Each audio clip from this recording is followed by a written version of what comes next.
Hey guys, welcome to the Dan Show. And today on the Dan Show, I'm talking to you guys about a story that just came out today on the Hollywood Reporter.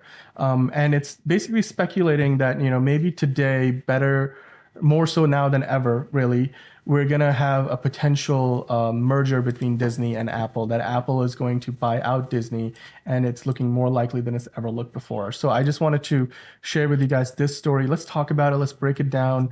And let's talk about why they may be right and then maybe reasons why this may not happen. But before I actually do that, let me kind of pivot away ever so slightly because I think this is a little more pressing, and this is something that has happened and it's kind of breaking today.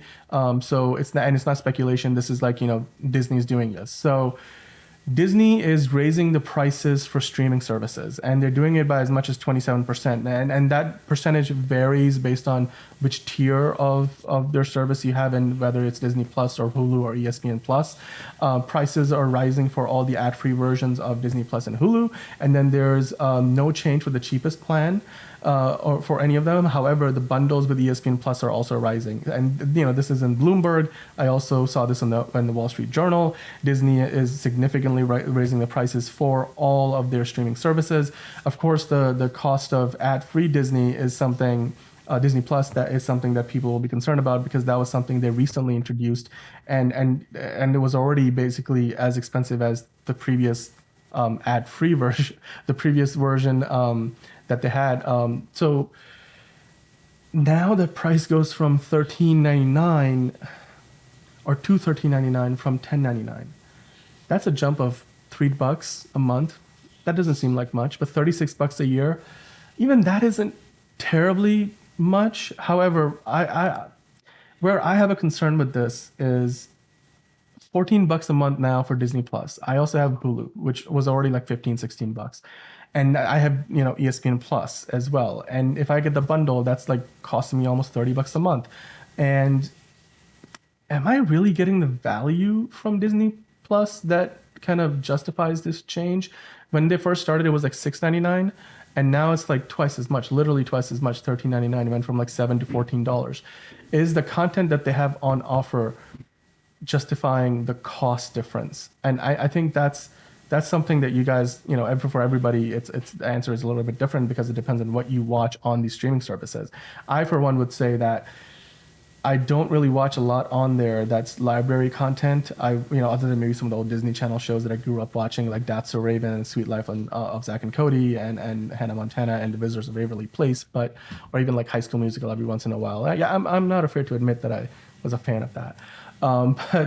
Other than that, I usually watch like Marvel movies or Star Wars, or every once in a while one of their good documentaries, like with how George Lucas and Lucasfilm really with what they did with the ILM in its early days. So there's some fun stuff there for sure, but outside of that, there isn't really a whole lot there.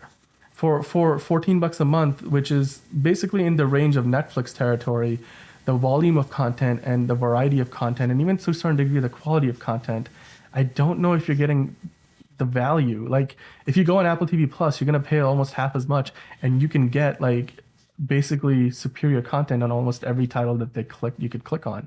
Like the amount of premium content, and the amount of hits that they've got on Apple TV Plus is insane. Like the value there is truly, some of the best in the game right now.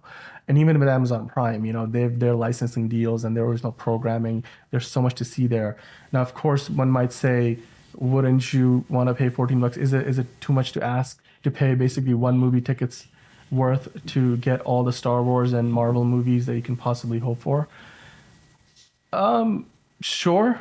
I think there's certainly a case to be made for that, but I'm not the biggest fan of this. I mean, let me know in the comments below what you guys think. Are you guys fans of this big price hike? I certainly think it's gonna tick people off because it wasn't very long ago that they had another set of price hikes, and now they're doing it again. So hopefully, people, will be okay with it.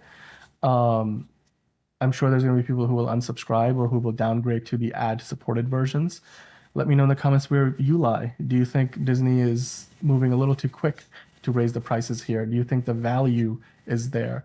And of course, like the video if you like my analysis of the situation, and subscribe, because that definitely helps. We will keep covering stories like this in the future, and we talk about Disney here quite often because, of course, Disney is like the biggest game in town in Hollywood.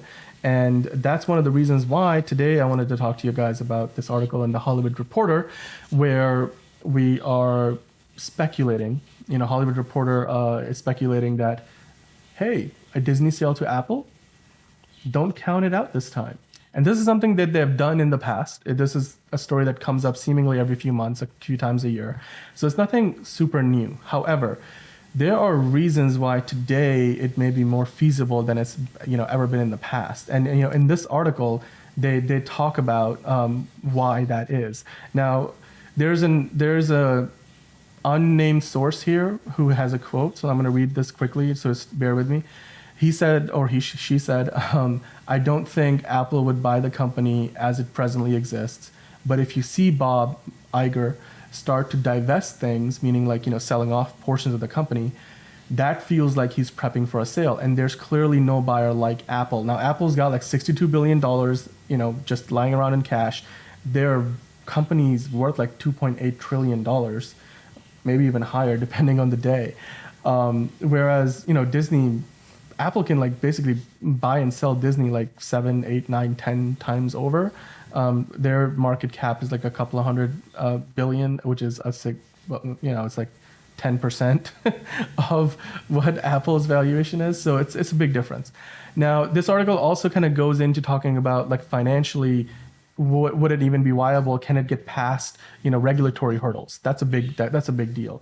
And they talk about things like, well, the properties that Disney's got. Now, Bob Iger recently said that the broadcast networks like the ABC group of networks and FX, which they acquired through Fox, those may not be core to their business. And that's what the CEO of Disney, Bob Iger, said. And you know what? That's a fair statement to make, because they may not be core to Disney anymore. We're living in a world today where we don't really have a lot of people watching cable TV anymore. People are on streaming services. And so cord cutting is continuing to happen, despite the fact that streaming is more expensive than ever. And if you have multiple streaming services, you may be paying as much as cable, if not more. But the quality of content on cable has continued to go down over the years, whereas the quality of content on streaming is way, way better. We were just talking about Apple TV Plus, Amazon Prime, Netflix, and Disney Plus. Despite the cost going up, the quality of content there is simply superior. So people are still cord cutting. So with that in mind, I will say that it's a reasonable point to make for Bob Iger when he says that their linear networks may not be core or a core part of their business anymore. But those are some of the most profitable parts of their business, whereas Disney Plus and Hulu even, those aren't really the most profitable aspects of Disney. Disney makes a lot more money from their parks, their theme parks, their cruises, as well as their merchandising and their linear networks and broadcasting businesses. And the broadcasting business, while it may not be core, it is very profitable, and therefore it is very, very sellable. And it generates, profits in 7, 8, high. Those are pretty high numbers, $7, $8 billion a year. And even though those profit numbers may go down over time with more cord cutting, you can expect to sell that broadcast business that Disney's got with all of its networks for like $50 billion or more. And it will just depend on, who's paying. You can always drive the cost higher depending on the buyer. And Disney could also then, load on some debt onto those broadcast networks. They have roughly $50 billion worth of debt as a company. They can probably take around $25 billion of that debt and load it onto that deal and get rid of it. And then their own debt load would be like 20 some odd million after. So they can benefit a lot by offloading ABC and offloading FX. And when Bob Iger recently very publicly made those comments that their linear networks may not be core to their business, I think that was a big part of what made a lot of experts wonder, like, oh, he's back from retirement.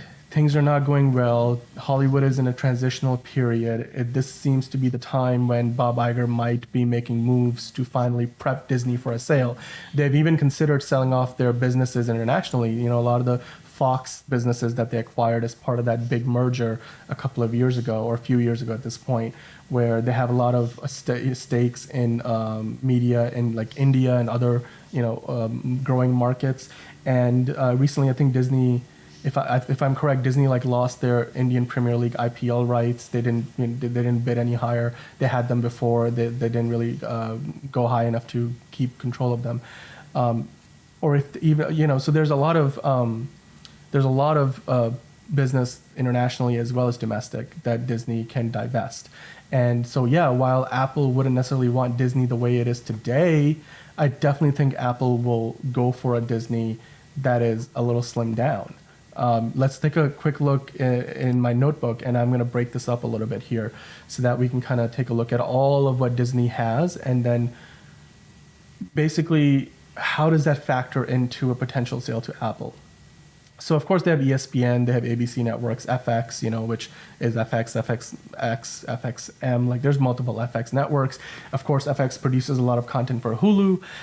You have National Geographic, which came through in that Fox deal, and that includes the cable network as well as just the organization itself, the media organization, not the National Geographic Society, which is its own thing. That is already partly owned, 50% by Hearst, the magazine publisher and such. So they can probably just say, hey, you guys want to buy the rest? You can have it. And that National Geographic would be out of the picture. They'll probably still be able to carry the National Geographic content on Disney Plus, which they've been slimming down a little bit of late. Like that Jeff Goldblum show is no longer on Disney Plus because apparently not enough people are watching it for it to be worth staying on Disney Plus. But still, they do good documentaries. There's some fantastic stuff that Nat Geo has, like Brain Games and such, that is on the streaming service for Disney.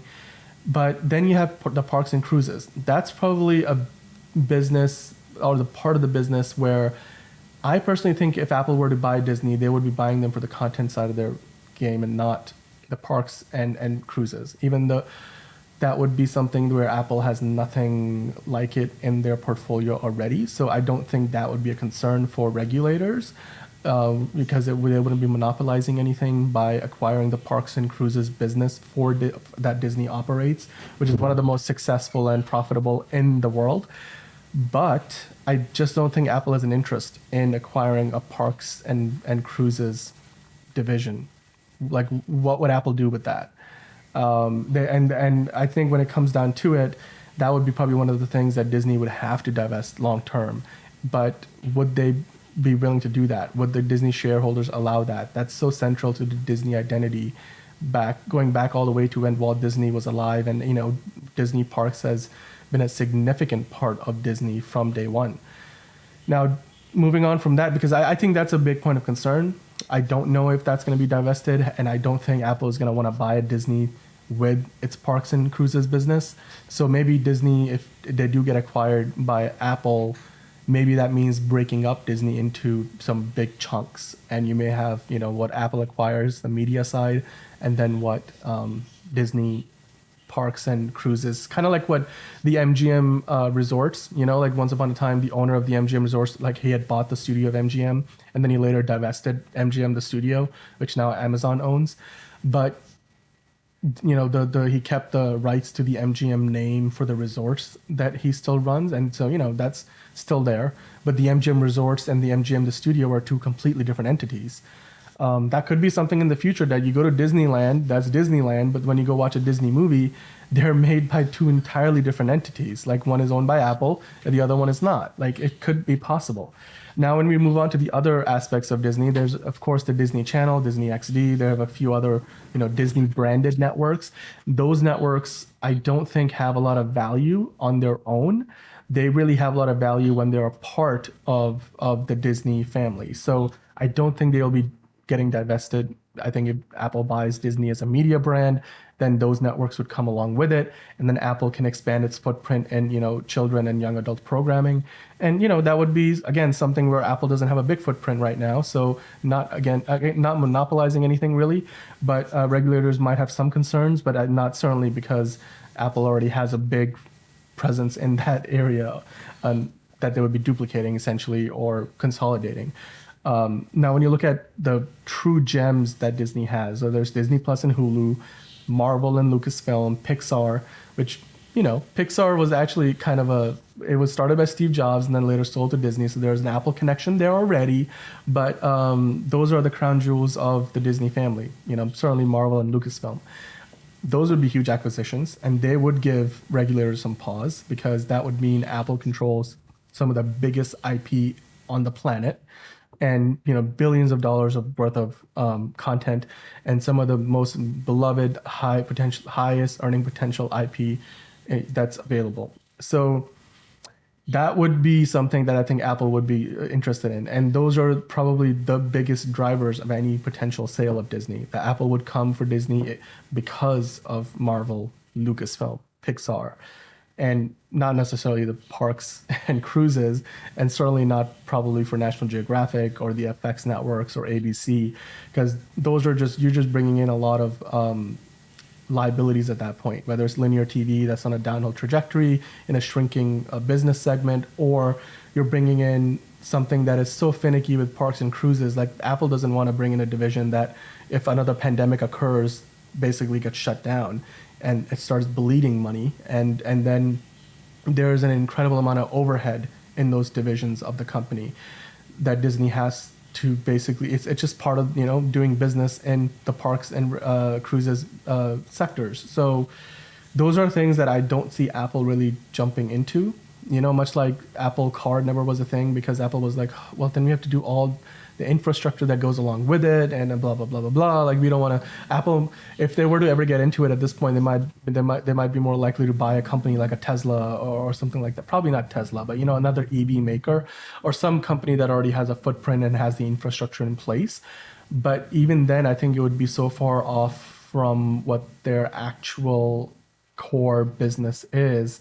It doesn't make sense. Like, it makes sense for them to get into the content game with Apple TV Plus and then everything else that they're doing with, like the MLS rights, because it all serves for them to bring people into their ecosystem, to basically bring more viewers and more eyeballs into the world of Apple. And they subscribe to other Apple services, and part of that, they get all that content. And that's why Apple TV Plus, I don't think, has to be profitable for some time to come, because Apple's core goal there is not to make money off of Apple TV Plus, is to bring in customers that they can sell more iPhones and MacBooks and iPads to, and more services like Apple News Plus or Apple Music, things of that nature, right? Now, looking back at this list, the international assets we already talked about, whether the Fox assets, the ones in India and Europe and in Australia, those are all probably low priority things that Apple would divest pretty easily. And let's suppose that ESPN and FX and ABC are already out of the picture, and National Geographic is gone. Parks and Cruises is probably not going to make it through. So you're really left with the Disney Channel, Disney XD, Disney Plus, Hulu, which internationally Hulu is not even a thing. I'm pretty sure Disney Plus and Hulu will become one in the near future anyway. And you have Marvel and Lucasfilm and Pixar. So Marvel, Lucasfilm, Pixar, the core Disney content brands, minus the ABC, ESPN, FX, you've got a pretty slimmed down company that, would have basically no debt because they would have sold it all off. If anything, they might have some cash in the bank. And then that company, that's a company that I think would be very easy for Apple to kind of step in and say, yes, we will give you some of our 62 billion cash and then some to acquire you as a company and integrate you into our ecosystem of brands and product lines and services. Certainly with like Apple Vision Pro, Bob Iger was already on stage talking about that and promoting how Disney content can tie into it. Bob Iger was on the Apple board until they announced the launch of Apple TV Plus. Steve Jobs, when he was around, was still on the Disney board. And in Bob Iger's memoir, as if you read into this article further in the Hollywood Reporter, they talk about in Bob Iger's memoir, he wrote that if Steve Jobs was still around, they would have combined their companies a long time ago, or certainly would have had talks to do so. So yes, there's definitely precedent here in terms of what Disney and Apple would have considered. There's certainly a lot of potential for, the Department of Justice and the FTC to get involved, and on multiple levels, not want to let something like this go through. Of course, recently the feds tried to stop the Microsoft merger with Activision. That didn't go well because ultimately Microsoft said, hey, we are going to make a lot of our most popular titles continue to be available on competing platforms like PlayStation and Nintendo. Therefore, buying Activision, we're not going to vertically integrate that with our ecosystem only. And so the judge, said, okay, well, that's good enough for me. Can they make that same argument in the case for Disney if it gets acquired by Apple? Maybe. Maybe it's possible. It's certainly something that would be something to consider. Like, if Disney continues to produce content that will be available outside of the Apple ecosystem, then, and certainly if Disney is slimmed down, like if Disney doesn't have half of its assets, like if they don't have ESPN, if they don't have FX, if they don't have ABC, if they don't have like the international broadcasting assets that they've got right now, if they divest 20th Century Studios and Searchlight Pictures, then yeah, I mean, that Disney would probably be much easier for the FTC and for the DOJ to accept as, M&A, as they call it, mergers and acquisitions target for Apple, and let it go through without a lawsuit. But I still believe that's going to rub a lot of people, a lot of shareholders, a lot of the retail shareholders who do own 40% roughly of Disney. So not quite the majority, but they can probably get a few institutional investors on board and say, hey, if you divest the parks and cruises and then you divest a lot of those other assets, then you're really hurting the Disney brand. Like, and we don't want to have Disney kind of sliced and diced like here. We need to keep the house of mouse together. And I think that would be a big concern for the investors, certainly the retail investors who are all fans of Disney. So whether it's the DOJ or the FTC or the investors themselves, I do believe, despite the fact that Bob Iger will probably, I think based on his recent words and actions, he will at some point try to make this sale happen. I think there's a lot of hurdles here, and there's a lot of ways in which the two companies, Apple and Disney, while they don't overlap, which is usually a good thing for a merger, I do think in this case that sort of also works against them, because not only do they not overlap, but they don't have a lot of complementary businesses, and certainly they don't have a lot of businesses like I said, Apple's got all the money in the world, but do they really want to get into the parks game, into the cruises game? Like, or do you want to go to Disneyland where there's an Apple store in there? Is that really what the Disney brand is about? How will the parks business and the cruises business serve Apple's core businesses of selling, hardware with Macs and iPads and iPhones, and as well as their Apple services, whether it's Apple Fitness or the Apple Music or movies or Apple News, like Apple Arcade. How do all of those things tie into something like parks and cruises? That's something that I would struggle to reconcile, and that's probably the biggest reason why I think this merger is probably, even though it's not close to happening now, I still think it may never happen because of all of those reasons. Like, I just don't think the two companies complement each other's businesses enough.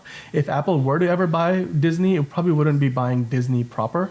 They would probably buy some of their Disney's assets. Like, they might go in and they might buy ESPN. They might go in there, they might buy like the FX networks. They might integrate that into Apple TV Plus. They might go in and they might buy National Geographic and then include that into the Apple TV Plus content.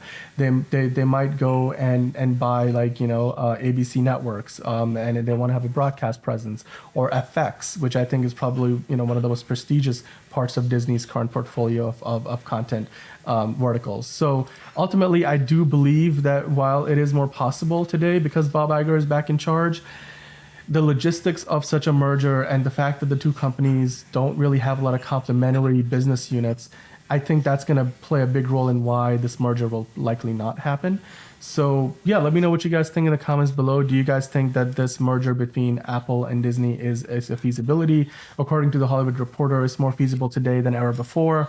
I would like to say that even though it's more possible than ever before, it's probably not as easy to happen, and it's certainly not as financially beneficial. Certainly for Apple. I mean, Disney investors will make money out of it, but I just don't think it makes a lot of sense for Apple to go in this direction unless they're going for just small pieces of Disney.